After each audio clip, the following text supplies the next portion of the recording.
I think a materialist approach to things is very, very consistent with my experience in Christian social justice. I feel like the deeper I get into anarchist practice, the deeper my faith is getting at the same time. I would hope that, securing means of life for all would be something all people of faith would say, oh yes, that's at the basis of what we believe. Those who are most marginalized know the most about the true, the good, and the beautiful. To me, it's less that I think building class solidarity is a bad thing, as much as it seems like if you don't attend to things like anti-Black racism, that's always going to get in the way of building class solidarity, actually. And when you go back, you find that a lot of revolutionary grassroots participatory movements, the precursors to what you could call the barrio assemblies and these grassroots neighborhood organizations, a lot of these were sponsored by the church. What does it mean to say that the Christian tradition is internally contradictory and there are antagonisms there and you're always being faithful to some aspects and betraying other aspects? Welcome to the Magnificast, a podcast about Christianity and leftist politics. I'm Matt Bernico. I teach media studies at Greenville University in Greenville, Illinois. And I'm Dean Detloff. I'm a PhD student at the Institute for Christian Studies in Toronto. This week on the show, we have Tad DeLay, a professor of philosophy and a really amazing author who wrote a book called Against, a great kind of psychoanalytic reading of white evangelicalism. The subtitle is What Do White Evangelicals Want? He's written a couple of other books as well that he'll mention shortly. I encourage you to pick those up. But this week we're talking about that book in particular, especially coming off of our episode last week when we talked about Mike Pence and how weird he is and how weird it is to think of him as a Christian, but you got to do it. You got to be weird. And I think this week helps us think a little bit harder about what's at stake in that conversation. Yeah, for sure. And as well, I'm still white and there's no escaping that. But as a former evangelical, I feel extremely seen by this book. It is something that will definitely, if you have an evangelical background, you'll read it and you'll be like, oh, yeah, I get this. I get this hard. It's cool. It's cool and upsetting in all the ways that you want a book to be cool and upsetting. So let's get right to this cool and upsetting content with Dad.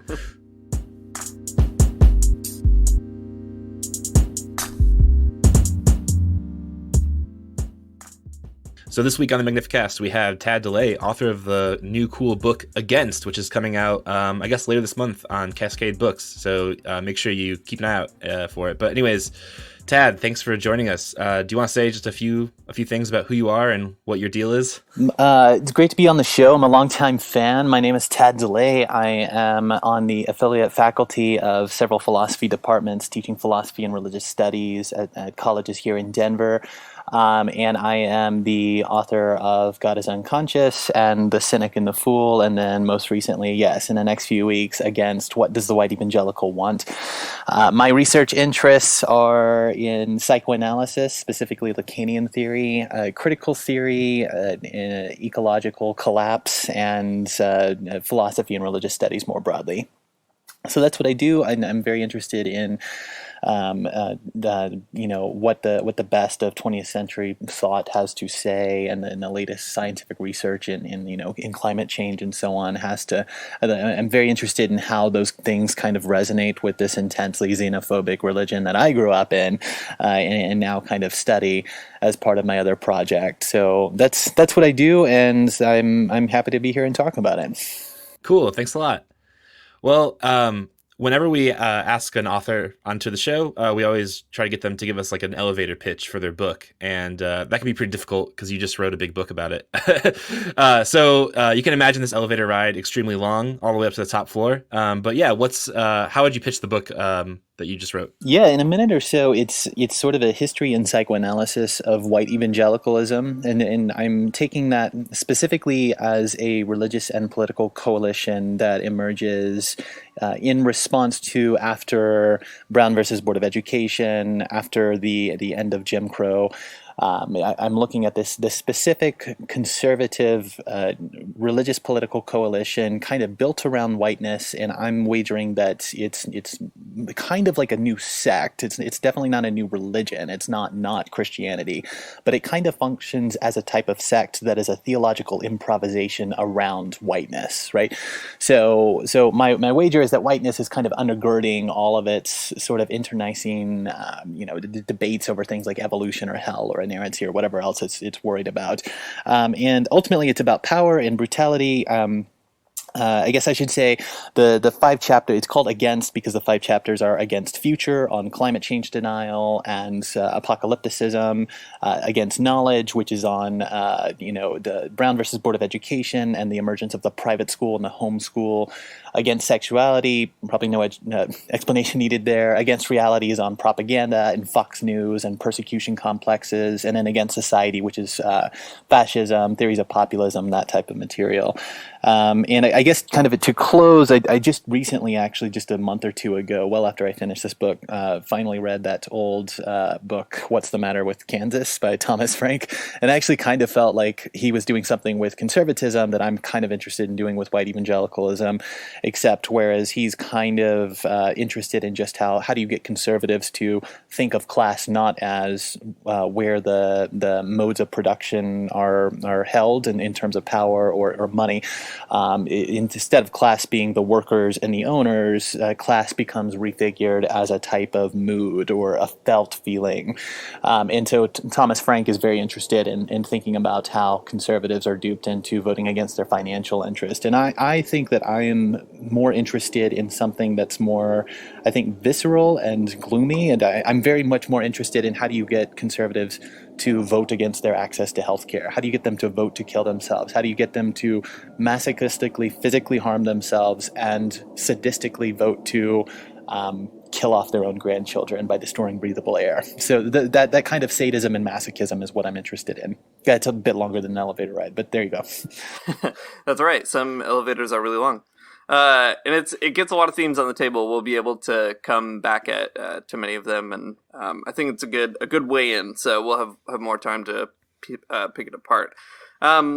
Just maybe to start, actually, I want to come back to why you want to talk about whiteness in particular at the bottom of evangelicalism. Lots of time to get into that. But before we do, I think it's also important to, if you're comfortable anyway, ask you a bit more about your own personal experience in evangelicalism, how that makes up the backdrop of this book, what it means for you to have learned all these tools in psychoanalysis and other discourses and kind of turn them toward a way of being in a community that, shaped your own sort of entrance into the world or something like that. So yeah, could you, as far as you feel comfortable anyway, say a little bit about your own background and how this all fits together? Yeah.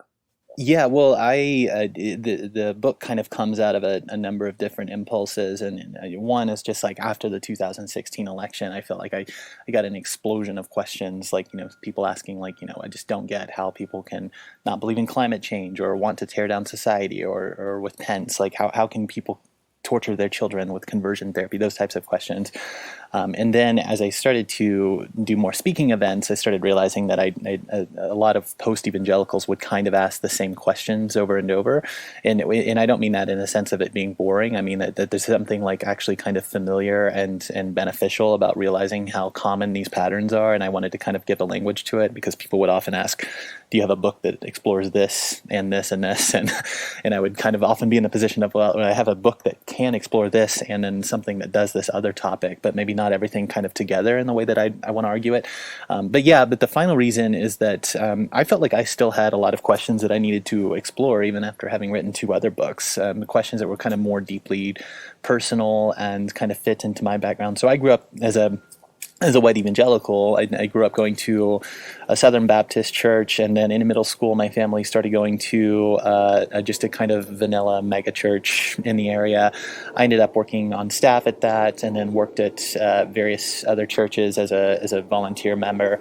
And I had a lot of questions about my background. So like my family was very poor, working class, and we went scholarshiped to a private Protestant school.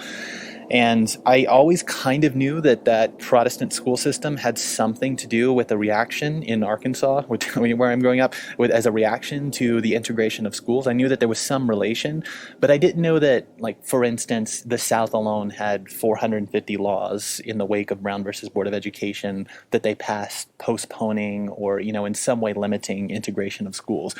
And I knew that private schools began at that point, but I didn't know that they soared 120% almost overnight, right? So I knew that I knew some things about my background as a part of my religious studies and just research on my own, but I really I had a kind of a list of questions that were kind of lingering, these questions about future and knowledge and sexuality and reality and society. And I said that, that's kind of why I wanted to explore that.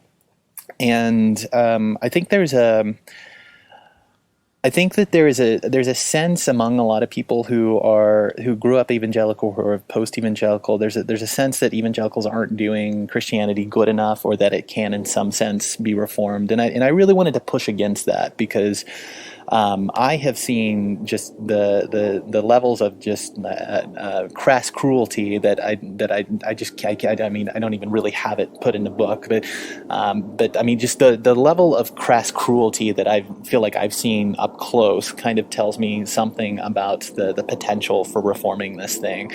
I grew up with a lot of friends that thought it was really, really fun to kill people in the military, right? Or, when I worked at a church, I was fired at one point when my inherited heterosexism started switching. And, I realized I couldn't say that being gay was a sin anymore. So I lost my job at that point. And then the pastor that fired me went to prison shortly after that for having sex with children. And so so this is my background. I got to watch a congregation defend that behavior and continue to criticize me, because I think there's a sense in white evangelicalism that actually to have any sort of progressive belief is more of a direct assault on God's word or whatever than the most cruel sins that one could commit against other human beings, against children. So that's my background. Yeah, is very deeply steeped in that. And at some point, I kind of moderated my Christianity and then eventually left it altogether somewhere during seminary, and have been very interested in the potential for religion ever since. But I do want to say that this white evangelicalism does not moderate. It's unsavable. It is the most dangerous faith in the world because of its standing with the Republican Party and capital interest, and we need to be real about that. And so that's the type of thing that I'm exploring. Yeah, absolutely. Dang. Well, and I'm happy to go. I have no qualms about talking about any of that. So any questions about that is totally on the table. That's fine with me. Well, that's very kind of you. Well, I don't know. That sounds a lot like my own experience in white evangelicalism. And I'm sure it's probably not too far off from Dean's as well. But maybe we could talk a little bit about the white part, the ways that white supremacy plays into evangelicalism, and how, those anxieties are tied up with the religious. So the book is, against what white evangelicals want. So can you kind of just tell us what's up with that part? What's the racial aspect? Yeah, well, I really wanted to frame it as a novel iteration, or a sort of a more recent sect that, again, kind of begins in Brown versus Board of Education and civil rights, and then sort of it comes to fruition as its first test run as a political coalition, probably with the Goldwater campaign. I had this intuition while reading Darren Dochuk's work, From Bible Belt to Sun Belt, because he has a really, really great exploration of early 20th century evangelicalism, which I'm saying is kind of like a precursor, not quite the same as what you get in the 80s and the 90s, but it's definitely a precursor. And kind of out of reading his work, I got this intuition that what we're talking about today is kind of more like a distinct sect of Christianity that's kind of built around whiteness. And then later I read... I think after I had come to that realization, I also saw other scholars, Adam Kotsko, for example, I believe has made a similar case that there's at least some novelty to what this faith is and how it's working. So I don't think that I'm at all original in saying this, but I do think that we're talking about a separate thing, and the whiteness itself is, if we go back to the 40s, maybe is one way to think about this, but by the 40s, especially in Southern California, among post-fundamentalist, early evangelical leaders, Charles Fuller, Billy Graham, these figures are starting to conflate unions, blackness, communism, sex education, all of these things are sort of starting to get wrapped into these propositions that they're passing, and they're talking across lines with figures in the Bible Belt, and there are these sparks that are resonating across constituencies, and you start to see the rise of the megachurch, and with like Amy Semple McPherson, and she's working on a proposition to abolish the teaching of education in schools, and they're having that fight. And in like the same time span of like one way to think about it is the Scopes monkey trial happens like within 2 years of the height of lynching. So there were all these proxy fights, and talking about being anti-union and the un-Americanness of the communist movement is a way to cover over the anti-blackness that's kind of underwriting that. So that's true at least by the 40s, right? Like there's starting to be this very clear, distinct trend of thinking of the Americanness and the capitalistness of Christianity as a way to cover over blackness. And it sort of works the same way that the abortion issue is mobilized. This is Randall Balmer. I don't know if we want to go into all of this, but Randall Balmer's kind of made a very convincing case in a number of his books that abortion was actually a topic that was kind of generated by the right as a way to cover over the loss of segregation as a mobilizing passion, right? So I guess I kept finding that all of these different topics I want to explore, yeah, you'd think there'd be nothing, overtly racist about evolution, but then obviously, like immediately, like you can't scratch under the surface without finding all sorts of anti-blackness and race thinking immediately, and you find that with all of these topics, and so that's precisely why I wanted to explore that, and I think we get this in its perfected form today of Trumpism, which is kind of like I think of it as a perfected form of white evangelicalism. It's definitely a perfected form of the Goldwater or Nixonian era, but Trumpism is explicitly out in the open anti-black, right? Like it laughs at the cruelty of its anti-blackness and its anti-immigrant, anti-refugee status, and so that's the way generally that I see the whiteness underwriting all of this. Yeah, I think it's really helpful the way you pull that apart in your book too. There's a lot of convincing evidence anyway to figure out why that's an important way to understand evangelicalism as it understands itself, even if it's not on the surface. Well, maybe this is a good time to ask you to talk a little bit more about evangelicalism as an identity. It's a really difficult thing for people to point at something and say that's evangelical, or a person and say that's evangelical. You talk about this a bit in the beginning of your book, right? Like you can go to a poll and X amount of people will say that they're evangelical, but more people might say, for example, that they're born again, or use some kind of evangelical language to describe themselves. So maybe we could talk about that a bit, and then we have a couple of questions here about how you have kind of a unique take, I guess. So maybe just that first, like, why is it complicated to talk about evangelicalism? And then secondly, we'll try to sort of push things in a direction to ask you how you specifically sort of see that identity getting constructed. Right, yeah. Well, okay, so number of problems. Anytime we're talking about how to categorize a particular sect, that's facing the same problems that periodizing when a religious movement begins and ends faces, right? So at some point we're drawing kind of arbitrary distinctions, but I think those distinctions are necessary, and we have to risk setting ourselves up for failure by doing that. But I think it's fairly obvious that the majority of white evangelicals, for example, are very supportive of Trump, right? So it's a fairly easy case to make that that's a conservative movement for lots of reasons. But for every 81% that supports Trump, that means that 19% did not, right? So it's not a monolithic thing, but it is overwhelmingly one thing or the other. Problems that we run into in 2006, 23% of the population of America was white evangelical. By 2017, it was 17%, and I think the last report from last year, this is after I was able to draft my book, but I think the latest number is 15%. Part of that has to do with changing demographics in America. Part of it, I think, has to do with increased embarrassment about using that term. So when I call someone a white evangelical, I'm essentially leaving it up to self-reports.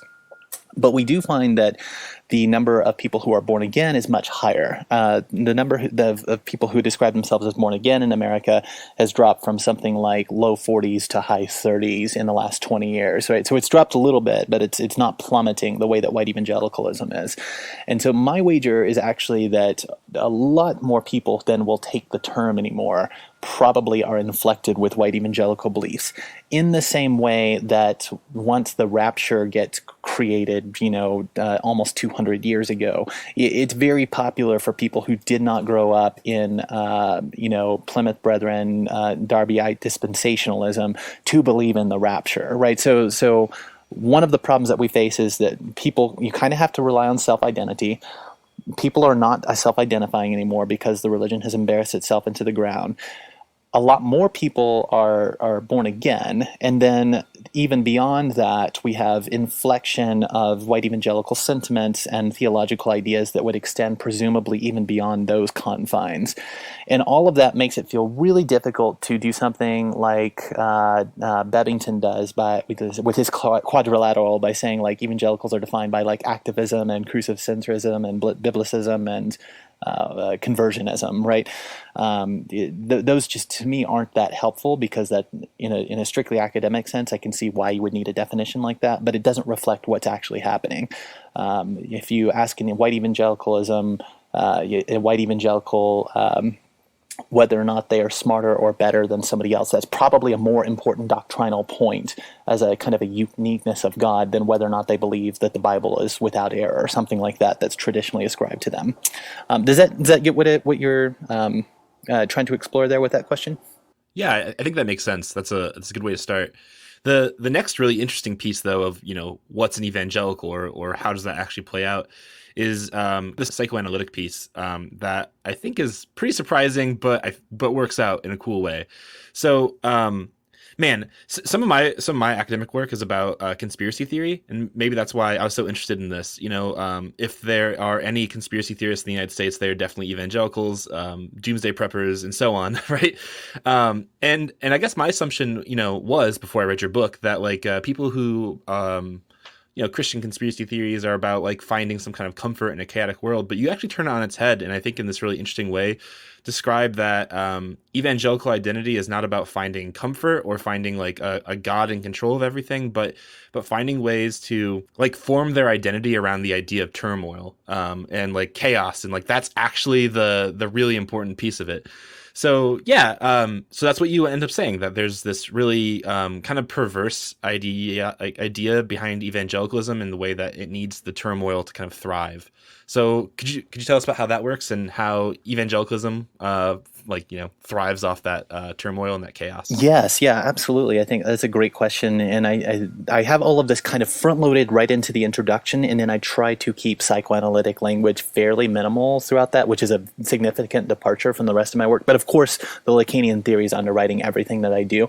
One reason that I think religion needs to use psychoanalytic theory is because if we're talking about beliefs, like good Protestants, then what people believe and what people can, let's say what people do and what they can espouse have a significant gap between them, right? And then secondly, psychoanalysis assumes that if somebody is acting, they are enjoying, right? So if somebody is in some sort of destructive or addictive pattern, you don't ask them whether or not they want to get out of the pattern, right? That has no bearing on whether or not they desire to do something different, right? What they desire is what they do. So my wager here is kind of taken from Lacan's 10th seminar, where he describes anxiety and turmoil as states that actually people prefer a lot. So, and I know that sounds counterintuitive, but think about how anyone listening to this has had like the experience probably of like telling a religious person that they're not actually being persecuted and they have all the power and they just don't realize it, and then they just want to feel like a victim. When you tell people that, they don't get excited and think, oh, that's so great, that's so liberating, I have power. No, like they want to see themselves as persecuted, right? As kind of a tertiary justification for the type of sadism they want to inflict on others, yes, but it's not just sadistic. There is also this masochistic element of enjoying turmoil. Sometimes we have fights and we want to feel sad, right? And this is a particular religion that builds around that. One way that this stands out to me is when Calvinists will tell me, like, I'm a sinner saved by grace, and they go on and on about like how sinful they are. What they're doing there is not contrition, right? They're boasting, and they are boasting specifically because if they think of themselves as a sinner condemned by God and just like barely saved by the grace of God, they get to think of themselves as a sinner, and like to some extent, thinking of yourself as a scumbag makes you happy, and so it's this entire faith that's built around feeling bad about yourself. My God, are you part of the 99% of people that have sex before marriage? You should feel bad about yourself. Are you not doing as well as this other person? It's because you're persecuted, right?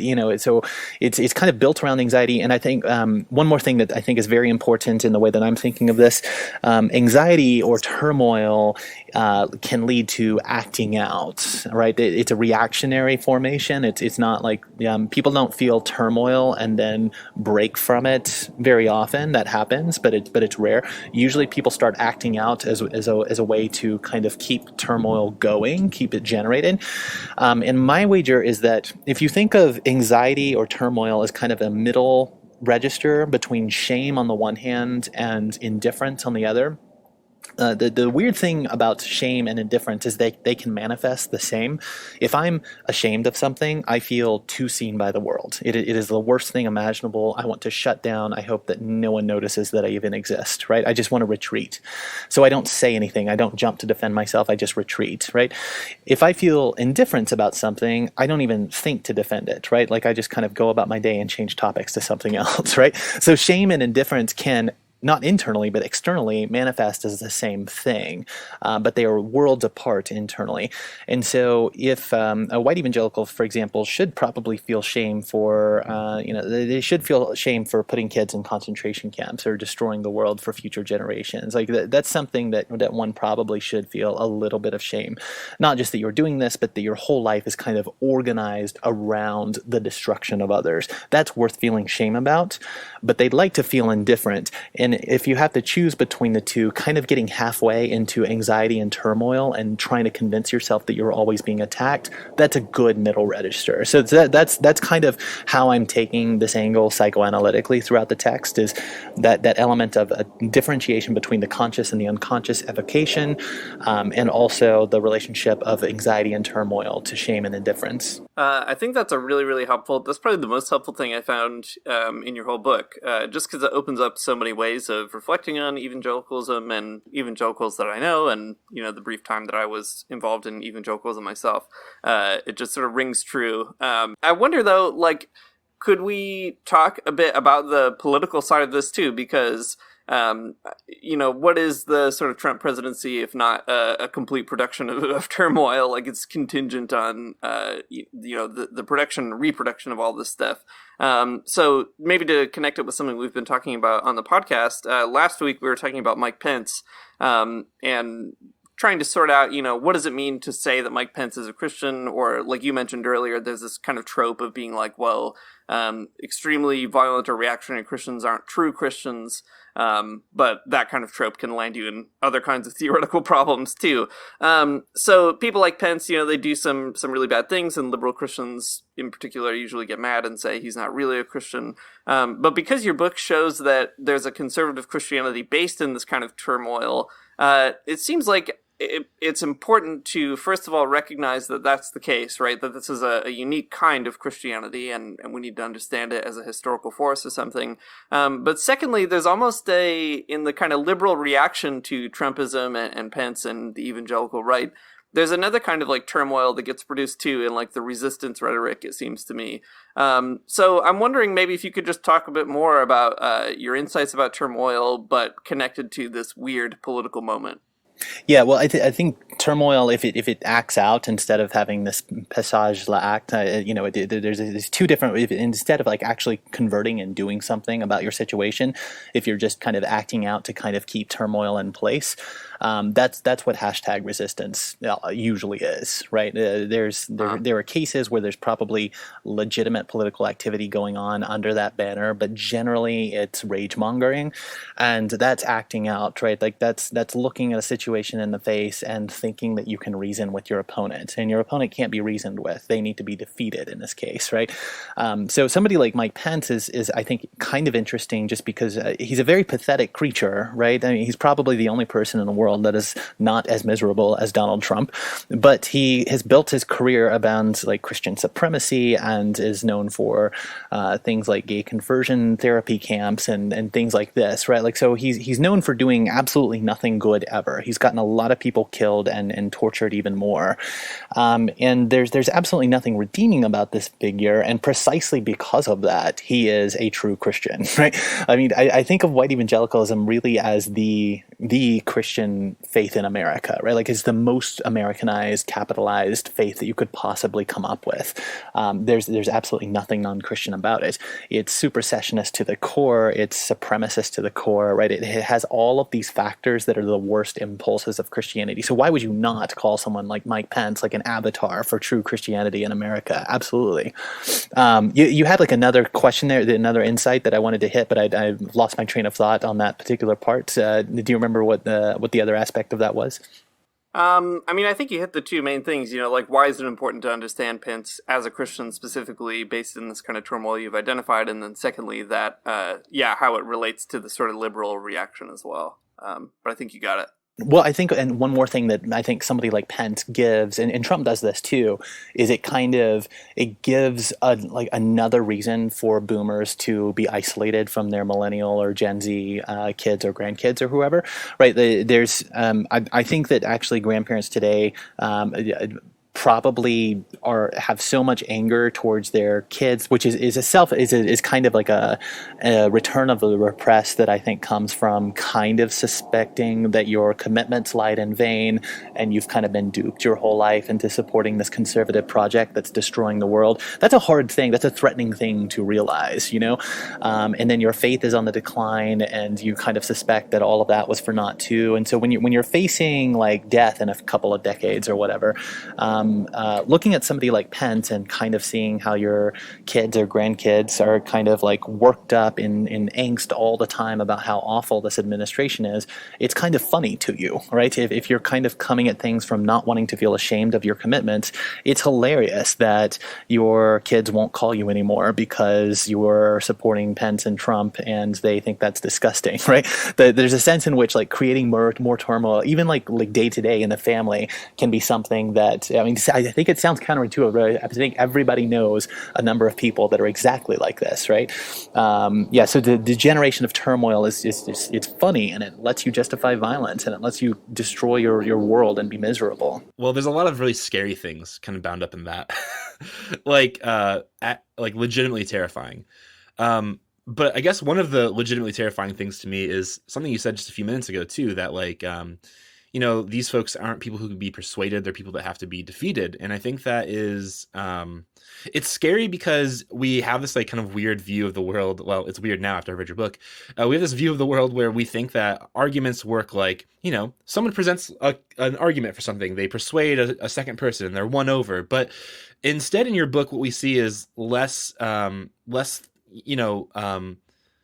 rather than political arguments being important, desire becomes more important, right? In one of the chapters of your book on climate change, you set up this framework that pits like enlightened liberals who know about science against like duped conservatives, and only if those dang conservatives would understand the facts would they actually believe them. But that doesn't seem to be the case, right? It doesn't seem like there are any facts they're willing to believe because desire here is primary, not logic. And to me, I guess why I say it's scary, because that means that, defeat really is the only option. It brings like the type of violence that could be involved in that type of defeat, to be way more likely. And I don't really like that. So maybe you could tell us more like about what's going on here about this, political argumentation, but like versus desire or something. Well, yeah, I think that this kind of gets to this classic question of how do you line up Freudianism and Marxism, right? Because on the one hand, it's clear that a lot of what you're doing is a backlash against 30, 40 years of failed policy and the destruction of jobs and the collapse of possibilities and all of that.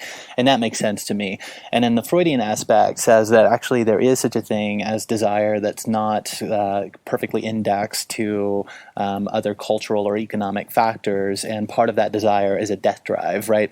Both a drive to destroy the self and to destroy the other, but at any rate to repeat the familiar territory with very slight modulations, such that you can find novel ways to destroy yourself.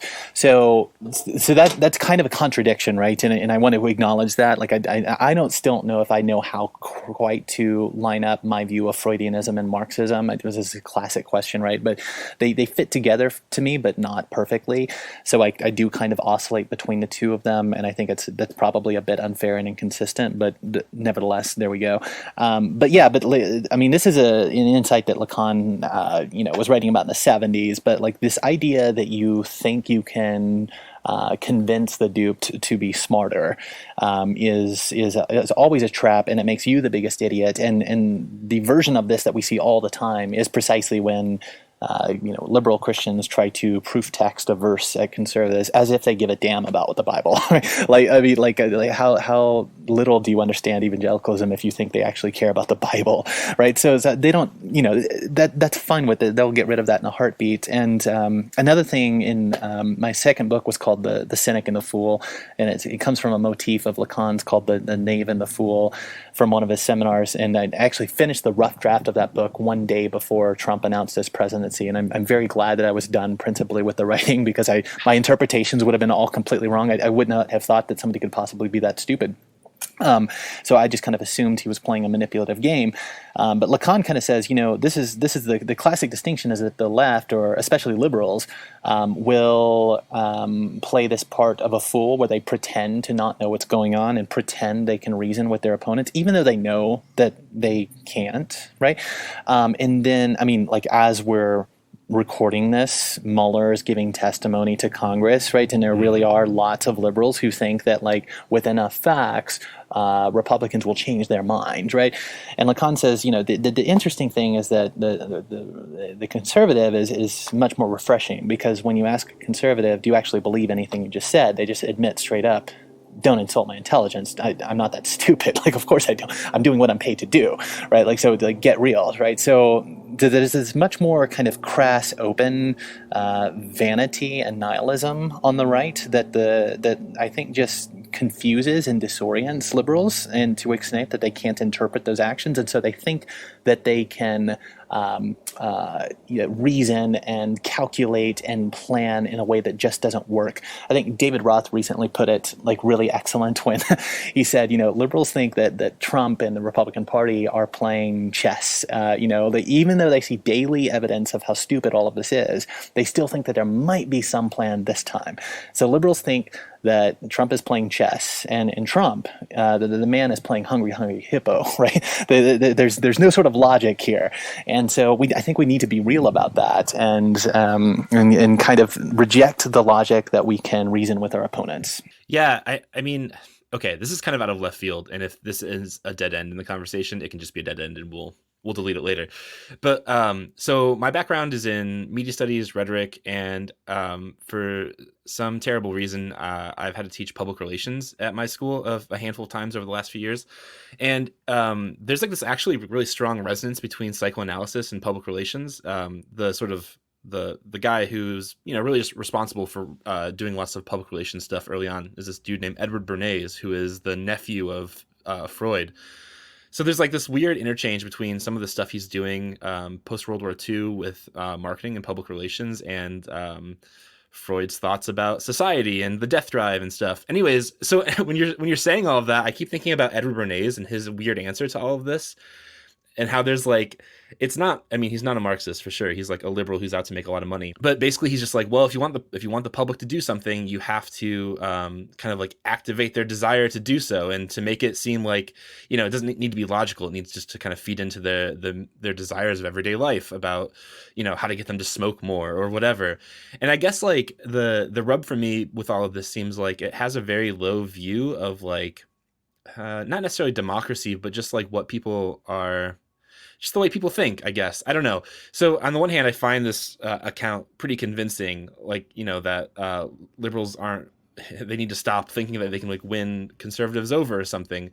But on the other hand, it makes me feel like this paints a picture of conservatives, or just liberals and liberals too, as being like, you know, not smart enough to think through these things. So I don't really know what that gives us, but that's at least the tension I feel when it comes to you know, trying to figure out politics and psychoanalysis, is that, you know, Marxism is about like, how do you win people over, and how do you propagandize to them to make sure they join your cause and understand, you know, like what you're after. And psychoanalysis is like, well, they're never going to understand it. So like, I don't know what you do. Well, okay, so I think that's such an excellent way to put it, and I appreciate that critique. This is like sending me back to I did my undergrad in psychology, so like all of the studies that we did about advertising in early psychological work and stuff like that. It's sending me back, but yeah. So I don't want to be an absolutist about this, and this is kind of like where I kind of freely admit to kind of oscillating between my Marxism and my Freudianism, and don't have a complete system worked out for how this precisely works, right? But here's what I want to say. I am pretty adamant about the idea that we are subjects who desire, not subjects who desire to know. And I think that distinction is probably an important one that has kind of become something that undergirds all of my work. We are not subjects who desire to know. We are subjects who desire, full stop. And only occasionally does that desire attach to a desire for knowledge. And it does, right? It does attach to a desire for knowledge. And sometimes people educate themselves out of certain perspectives, right? More often, people have a crisis that creates the certain mental conditions by which they can transition into a different way of thinking of something, right? Like usually it happens through crisis, but it can be something that people think themselves out of slowly. So both happen, and I mean, I think that this is pedagogically very helpful, because I use this concept in the classroom where I'm constantly reminding my students, like, it's a rare thing to desire to know something, and that is a precious thing, and that is something that must be fostered and tended to carefully, the desire to know, because it's not a natural thing, and I cannot force you to know or force you to rethink certain perspectives, right? And I'm teaching philosophy, I'm teaching intro philosophy and ethics, right?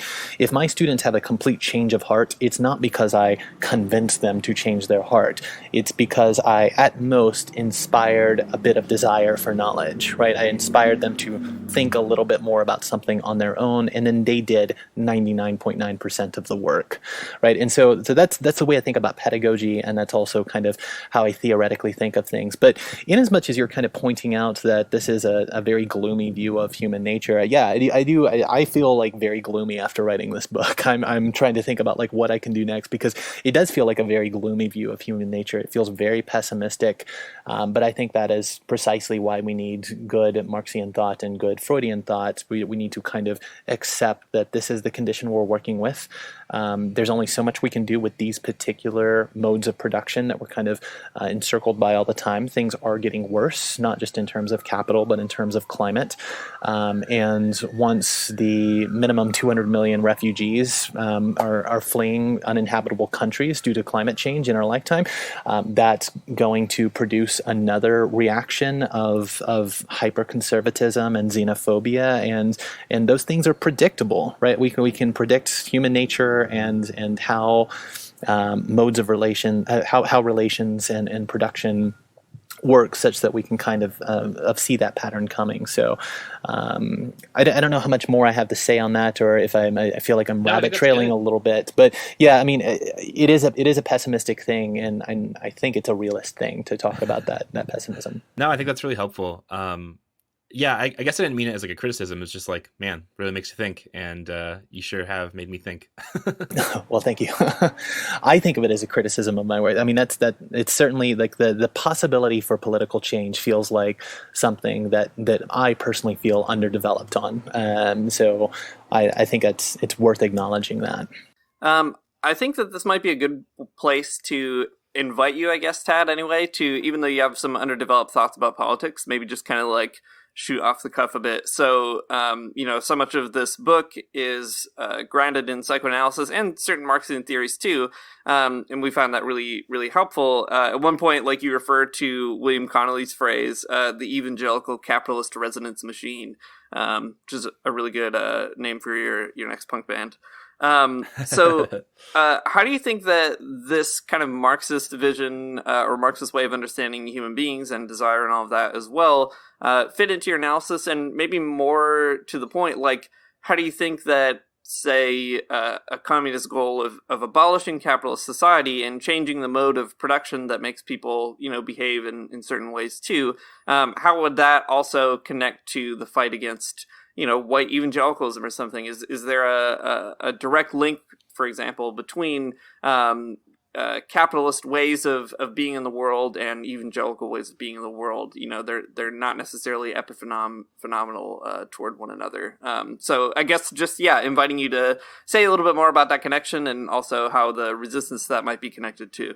Yeah, so Connolly's concept of an evangelical capitalist resonance machine, it's built on Deleuze as much as anyone, but his claim is that capital and Christianity in America share certain affinities. He calls it cowboy capitalism, like it's almost like the way that people who want to apologize for capitalism will call it corporatism or something like that. So I don't know that we're completely on the same page by what we mean about capitalism, but he talks about how capitalism and Christianity share certain affinities, not goals, but affinities, right? So capitalism denies the future figuratively, and that it doesn't really have any incentive to think more than a quarter or two ahead on the financial reports. And then evangelicalism denies the future in a more literal sense, right? Capitalism needs to think of itself as having available supplies of exploitable labor. Evangelicalism is ultra racist and perfectly willing to go along with having an underclass of exploitable labor. And, so I mean, they're both patriarchal, they're both authoritarian, they both want control. They have a number of affinities that can resonate together, right? So his idea is not that they share goals, but they share enough affinities to resonate together and to augment. Where I think that's helpful is he's trying to get around this sort of, I don't think this is really a fair criticism of Marx, but the way that some people crudely want to criticize Marx is to reduce him to saying that religion is only a symptom of capital, and that's all it is, right? So I think he's trying to get away from that and say that we can actually think of religion and capital as augmenting each other, or really one is the master in this situation, and it's clearly capital, but that evangelicalism provides a type of ideological space that can augment the worst impulses of people in support of capital, right? So it's not that capitalism is necessarily supporting it, it's that when you have a group of people who are told to submit, told to know their place, told to feel anxiety, told to work harder, that augments the power of capital, right? And so on the other hand, if we were to get rid of capital, my intuition is that first off, evangelicalism has already ended if we get to the end of capital. But let's say if it perhaps hasn't, evangelicalism and capitalism, at least the way that I'm talking about this specific type of evangelicalism, one of the most important things is the racism involved, right? And it's not clear to me that race could possibly work the same way in a post-capitalist society, right? Like capitalism is kind of the reason that we need to have racism, right? Like, I mean, it's the institution of like colonialism and mercantilism and then capitalism that creates this space where slavers recognize a potential to take advantage of and abuse other people, and then out of that you get the racism and you get the race science and you get the explanations, right? And then those use religious supports all along the way. sort of in the same way that Mark Knoll, kind of argues that biblical inerrancy is a support structure for slavery, right? It comes out of the need to justify slavery.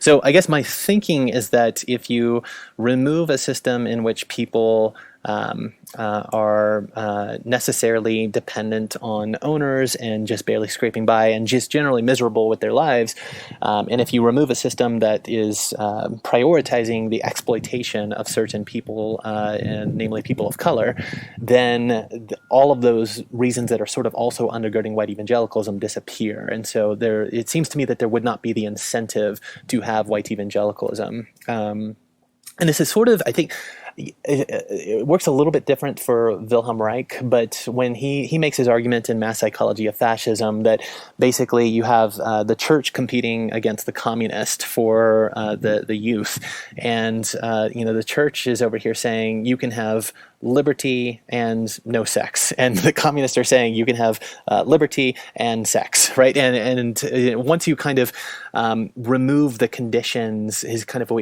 explanation is that one of those is more appealing naturally, but once you kind of remove the conditions driving people to inhibit themselves in the first place, then the choice becomes more clear, or at least more natural, more open, less constrained. Does that get close enough to what you're asking, or do you want to redirect me on something here? No, I think that's good. It just suggests there's lots of avenues to kind of keep poking at it, which is great.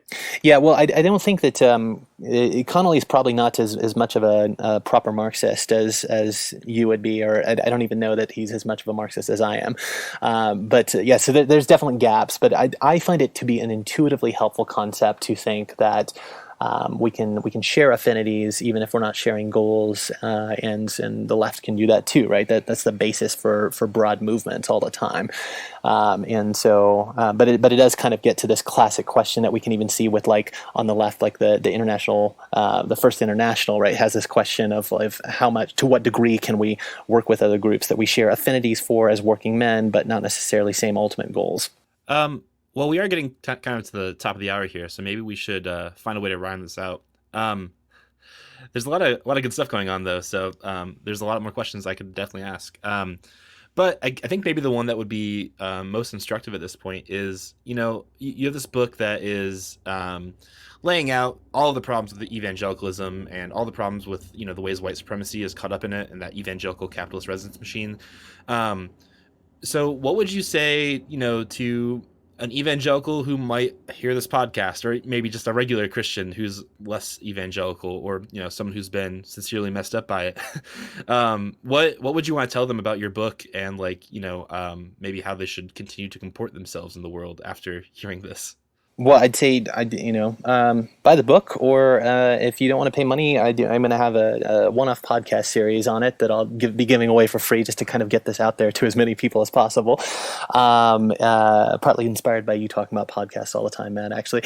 But more seriously, I would say get out as soon as possible, and know that you will lose your friends, and that's okay. And it's okay on the other side. And I think my transition out of evangelicalism was easier than most, even though I was I was an evangelical of the evangelicals, right? Like, I followed all the rules.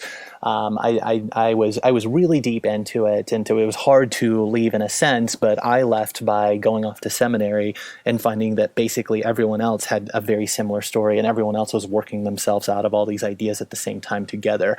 And so it was very helpful to me to have that kind of space. And if I didn't, I don't know quite what I would have done. It would have been a lot more threatening. It would have been hard, if I had not had a different group of friends in a far away different state moving out to Los Angeles, right?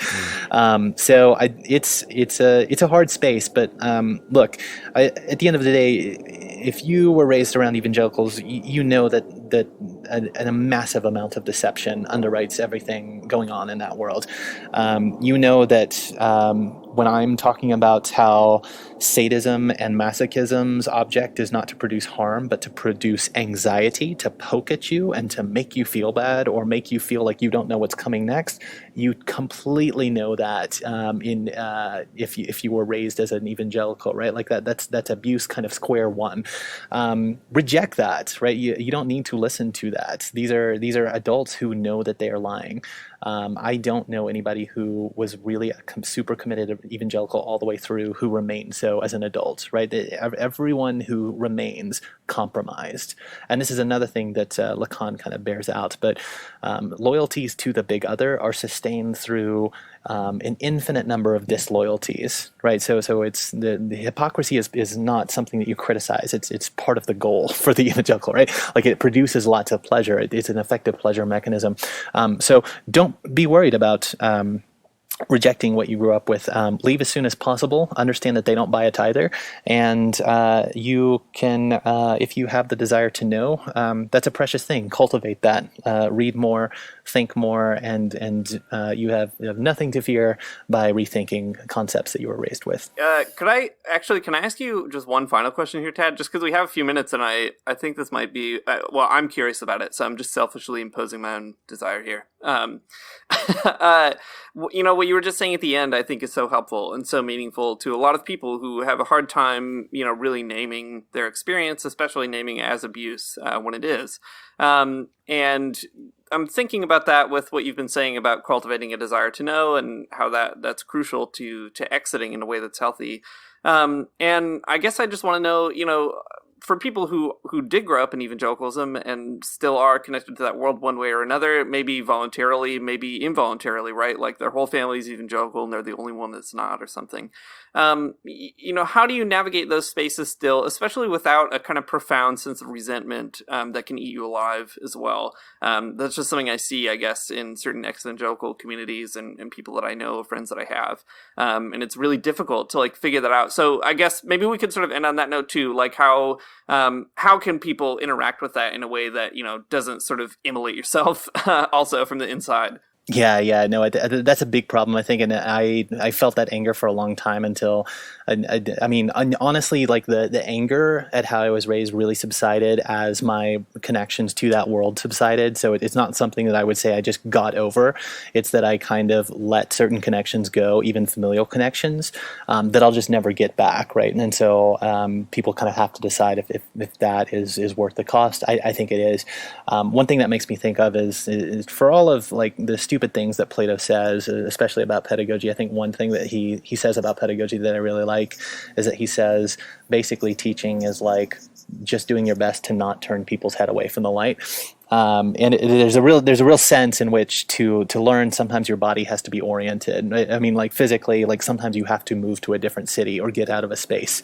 But white evangelicalism or any type of controlling ideological space that if you grow up in it, basically your entire life, your head has been turned away from the light, right? And the moment that you're trying to look at the light, someone tries to turn your head back away from the light.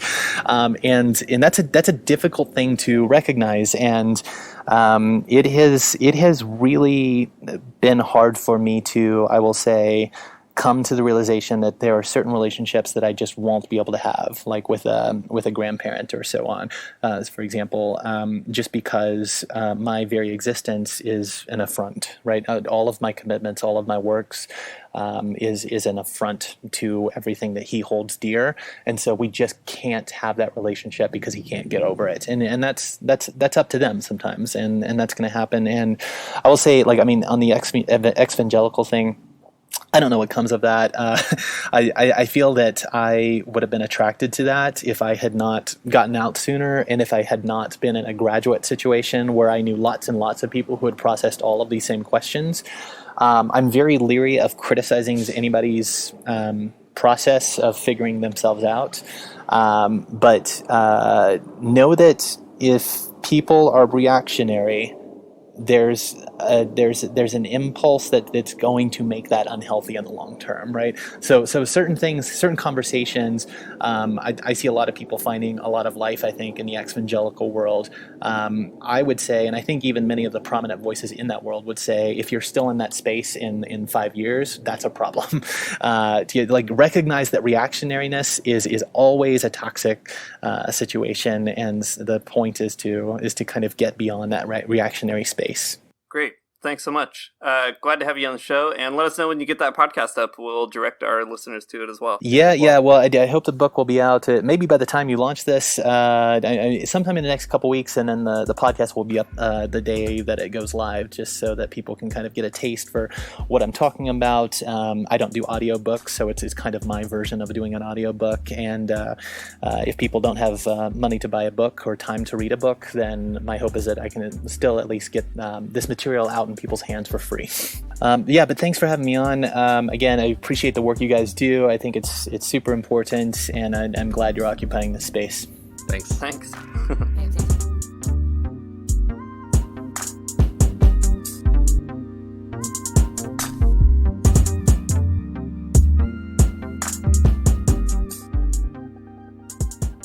Thanks for listening to the Magnificast. If you like what you heard, you can support us on Patreon at patreon.com/the Magnificast. You can also find a separate podcast we do there called the Damnificast about the TV show Damnation. It's a really wild show about a Marxist pastor and some strikes in Iowa, all kinds of neat things going on there. We've also got a reading group going on right now for a couple more sessions anyway. It is about Jose Maria Miranda's book, Communism in the Bible, so you can get in on that at Patreon as well. Let's see, what else do we have going on? I think that's pretty much it. Our music in the podcast is by Amoria Armstrong, and the outro is The Illogical Spoon. See you next week. I don't wanna get up for church in the morning, souls alive.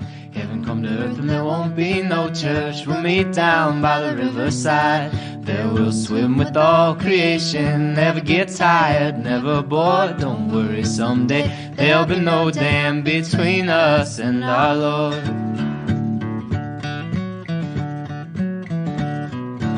Jackson, keep your hoods up. Keep your hoods up and you stay up late. In Jackson, you keep your hoods up. Well, you keep your hoods up and you stay up late.